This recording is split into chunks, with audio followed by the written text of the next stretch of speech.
Meu nome é Geraldo Tavares da Silva. Durante 60 anos, fui outra pessoa. Alguém que vocês jamais reconheceriam se me vissem hoje. Eu era barulho, movimento, risadas. Era o cara que todo mundo queria por perto. O vendedor campeão, o amigo de todos, o homem da festa. Mas essa história não começa aqui, nesse apartamento silencioso. Ela começa lá atrás, quando eu tinha 28 anos e acreditava que ser amado por muitos era a única coisa que importava. Corria o ano de 1967.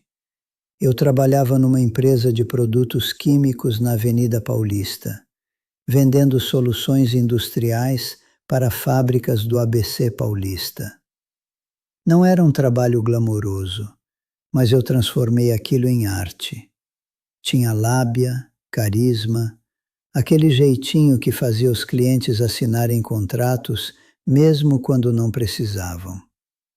Meu chefe me adorava. Meus colegas me invejavam. E eu me alimentava disso como quem respira ar. Ser querido era parte do meu ofício, mas também era minha obsessão. Colecionava amigos como quem coleciona troféus. Conhecia gente em botecos da Vila Madalena, em churrascos na Moca, em festas no Jardim Paulista. Minha agenda estava sempre lotada. Sexta-feira à noite sozinho? Jamais. Isso seria admitir derrota. Lembro do dia em que completei 35 anos. Foi em 1974, logo depois da Copa. Minha casa, um sobrado alugado na Vila Mariana, estava lotada.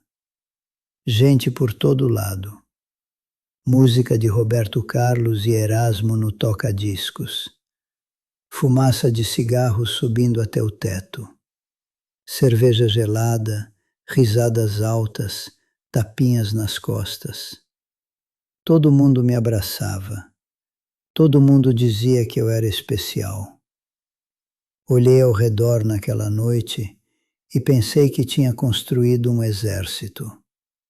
Dezenas, talvez centenas de pessoas que estariam ali por mim se eu precisasse. Sentia-me invencível. Não sabia que estava construindo um castelo sobre areia. Naquela época conheci Maria das Graças, uma moça do Paraná que tinha vindo trabalhar como secretária numa construtora. Nos conhecemos num churrasco de domingo na casa de um amigo em comum.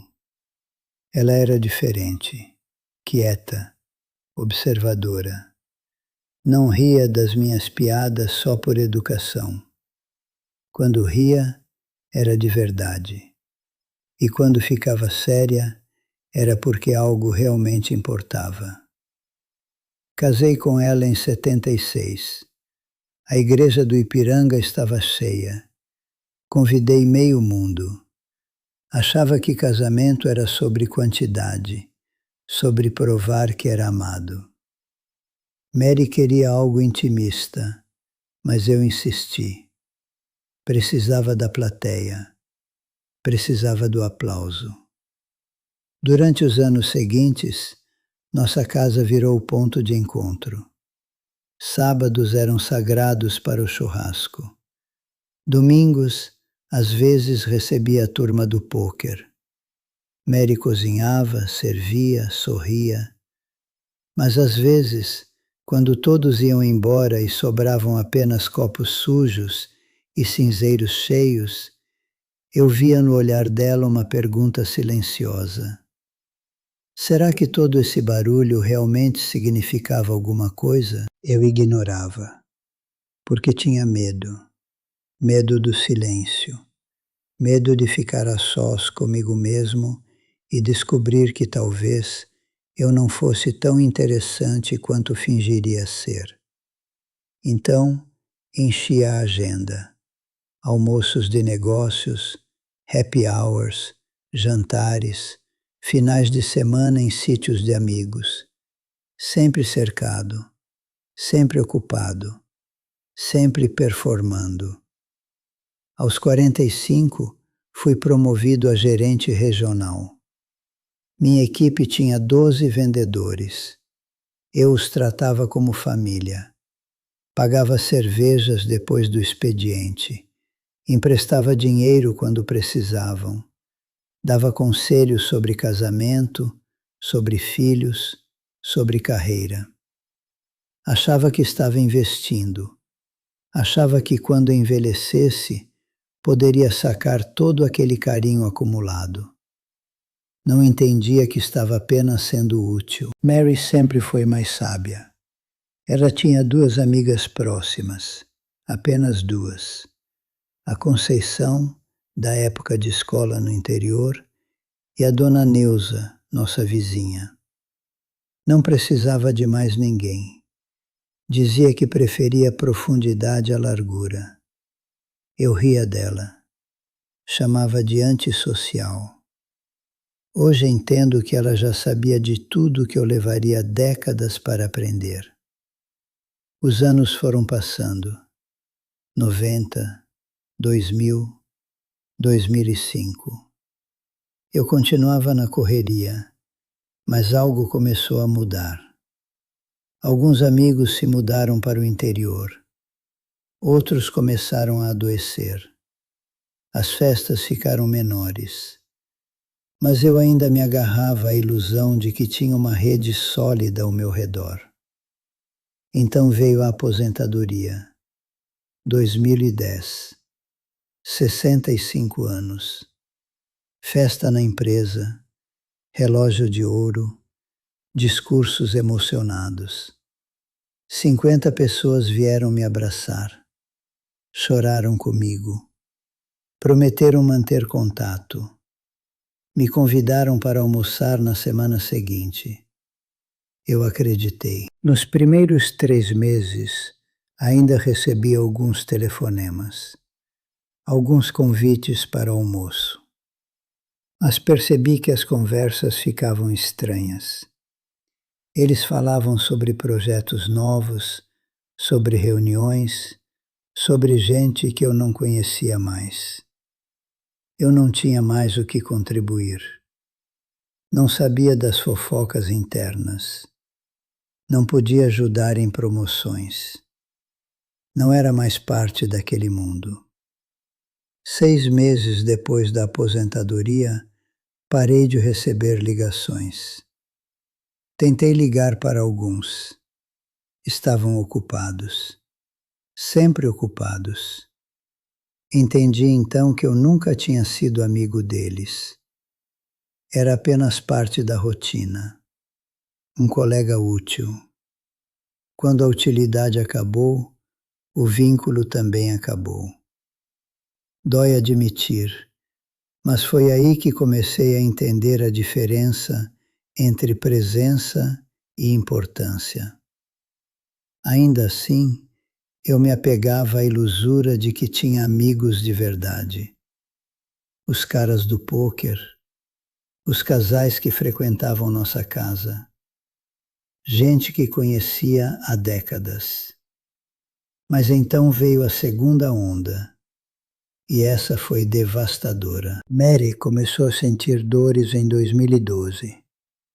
No começo achamos que era só cansaço. Depois vieram os exames, as consultas no Hospital Sírio-Libanês, os diagnósticos que preferíamos não ouvir. Esclerose, degeneração.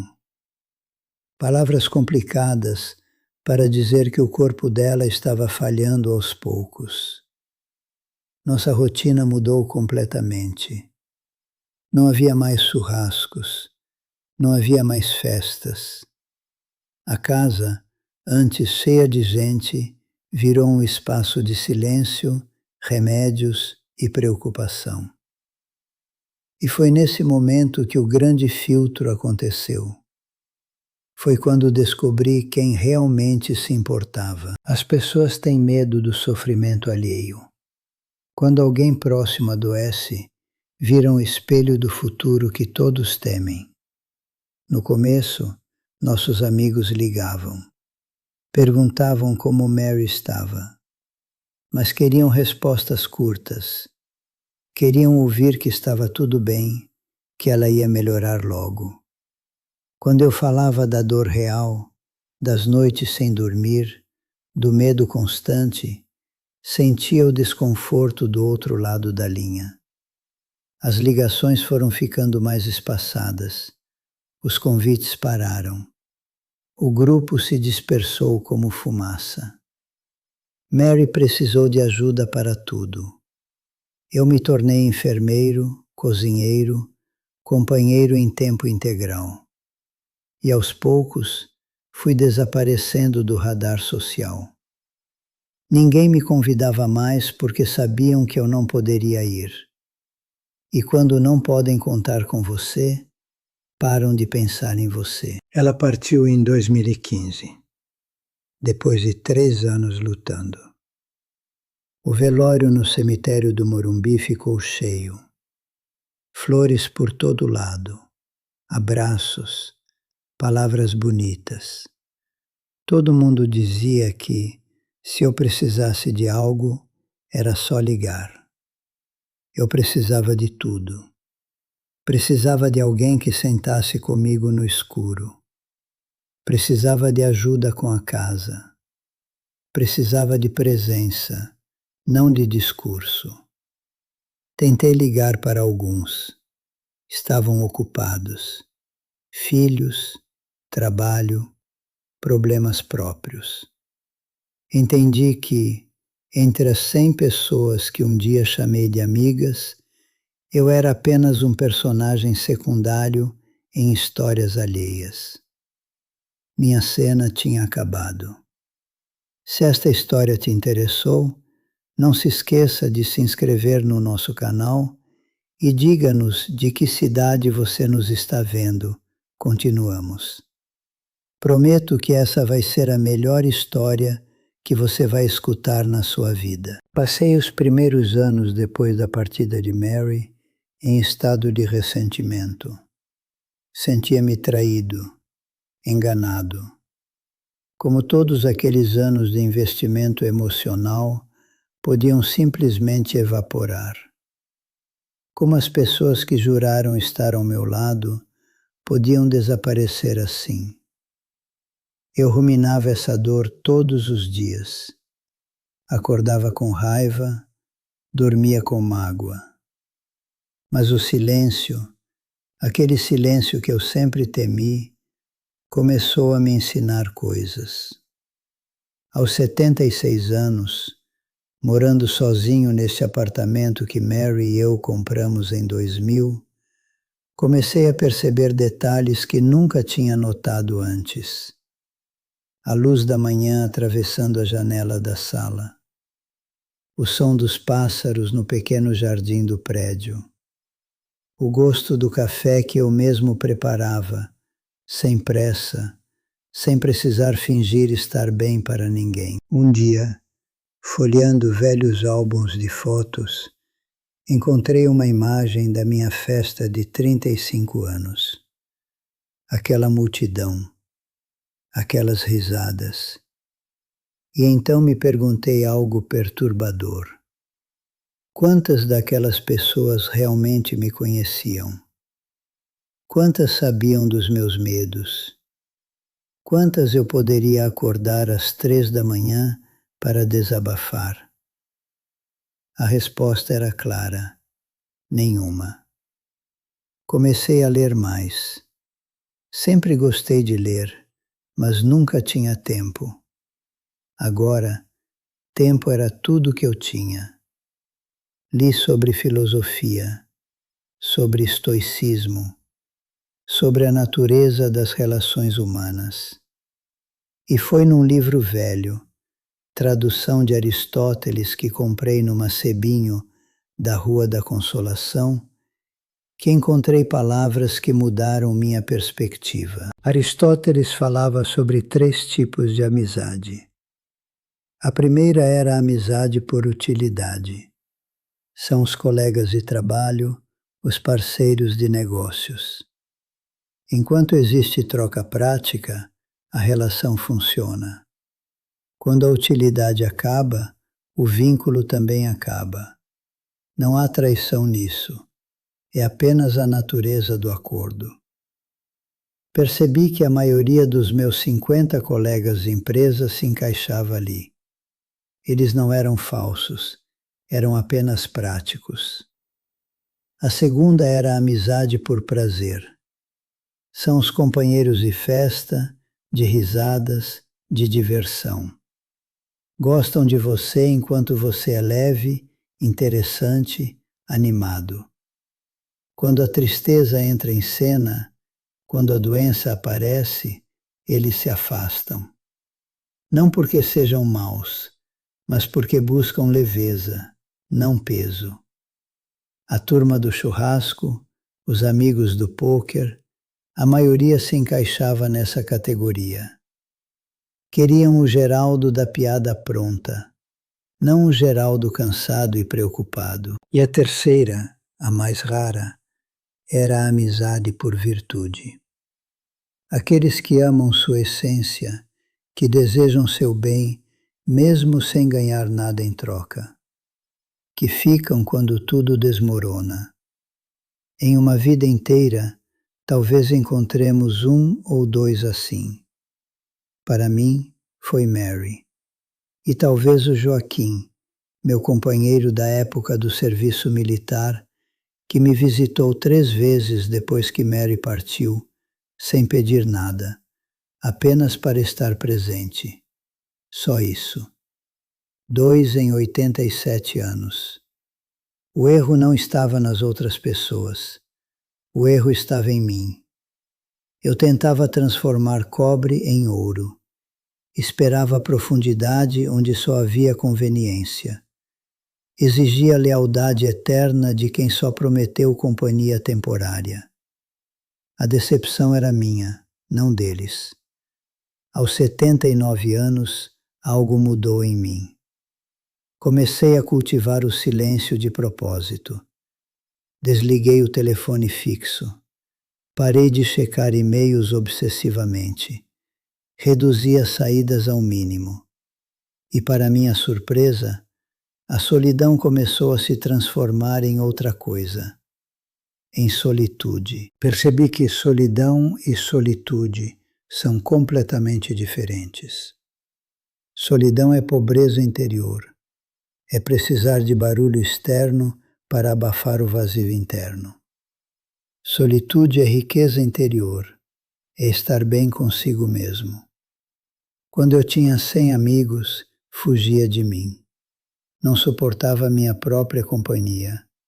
Precisava de plateia para me sentir real.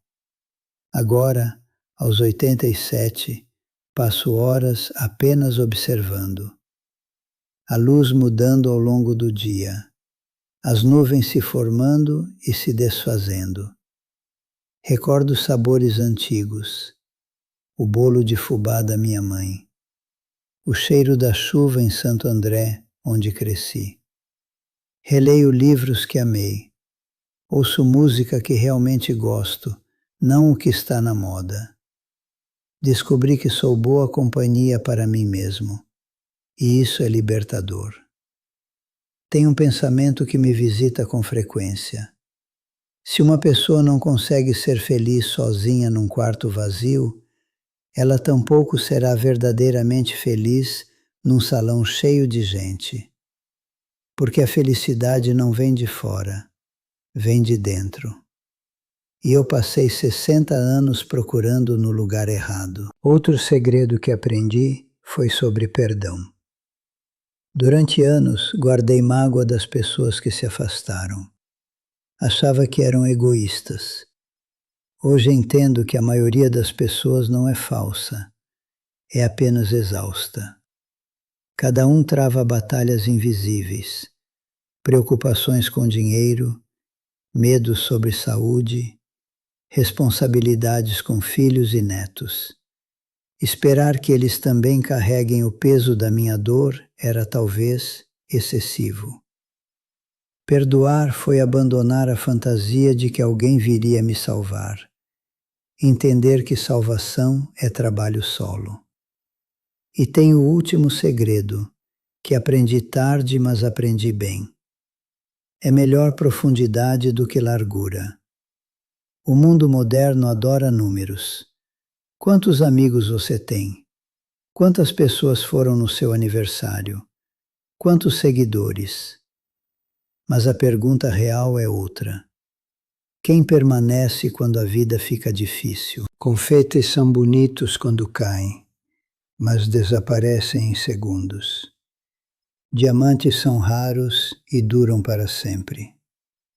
Passei décadas colecionando confetes quando deveria ter buscado diamantes.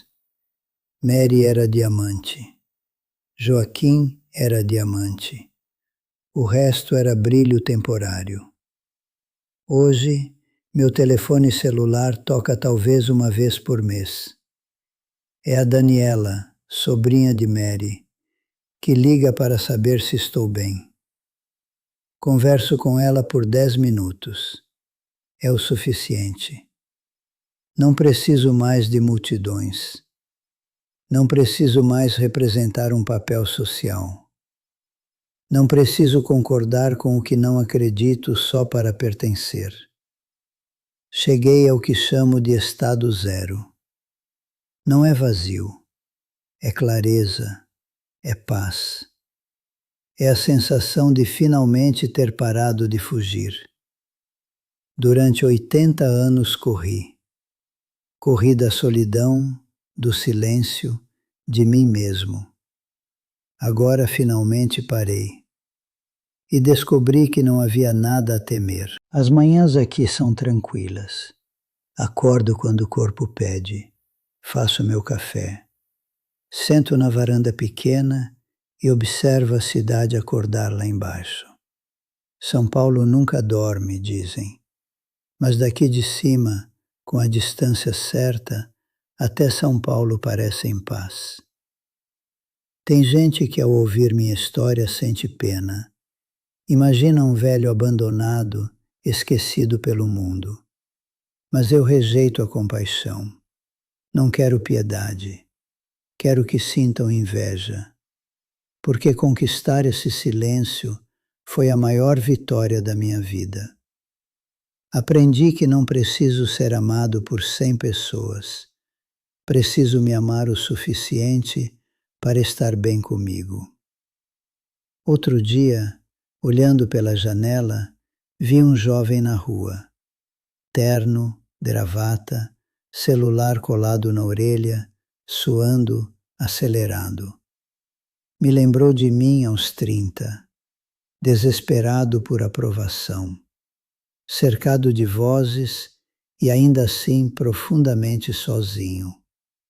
Senti pena dele.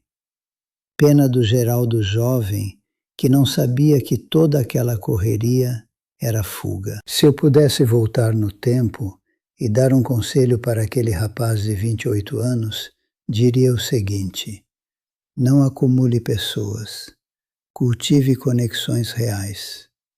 Não tenha medo do silêncio, ele vai te ensinar mais do que qualquer multidão.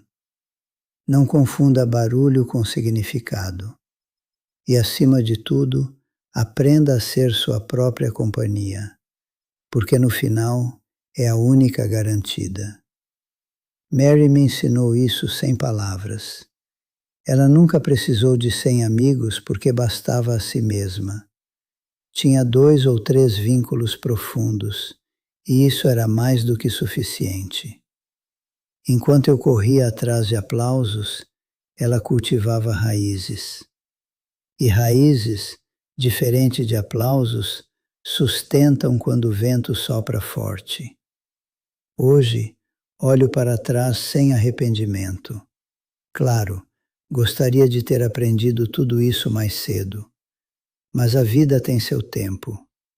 Alguns aprendem aos 30, outros aos 50. Eu precisei de 87 anos, mas cheguei. E isso é o que importa. 11 dias sem falar com ninguém. 11 dias de silêncio absoluto. E estou em paz. Mais em paz do que estive em toda a minha vida. Não sinto falta de festas, não sinto falta de aprovação, não sinto falta de palco, porque finalmente entendi que a vida não é performance, é experiência. E a experiência mais importante é a que temos conosco mesmos. Se você está me ouvindo agora e se sente sozinho, saiba que há diferença entre estar só e sentir-se solitário. Estar só pode ser uma escolha sábia. Sentir-se solitário é apenas um sintoma de não se conhecer bem o suficiente. Invista em você. Conheça seus gostos, seus medos, seus sonhos. Torne-se a pessoa que você gostaria de ter por perto, porque essa pessoa, diferente de todas as outras, nunca vai te abandonar. Aos 87 anos, no silêncio conquistado deste apartamento no Brooklyn, cercado apenas por memórias e pela luz da tarde, eu finalmente parei de fugir. E paradoxalmente, ao perder 100 amigos, encontrei a única companhia que jamais me abandonaria, a mim mesmo.